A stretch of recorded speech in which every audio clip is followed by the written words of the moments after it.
ఓ వ్యక్తి సాంఘిక సంక్షేమ శాఖలో ఒక చీడ పురుగులా తయారయ్యాడు. కొందరు సిబ్బందిని అడ్డం పెట్టుకుని బ్లాక్మెయిల్ చేస్తూ నెల నెల మామూళ్లు గుంజుతున్నారు.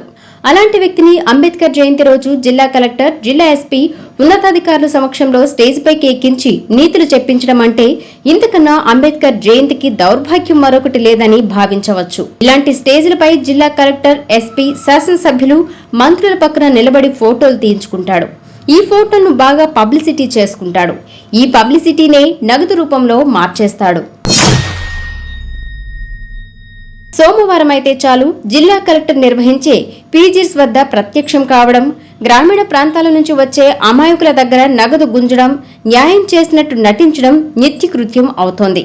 ఇలాంటి వ్యక్తుల పట్ల అంబేద్కర్ సంఘాలు, దళిత సంఘాలు, అధికారులు అప్రమత్తంగా లేకుంటే ఇతగాడు పూసుకున్న బురదలో అధికారులకు సైతం మరకలు అంటుకునే ప్రమాదం ఉంది.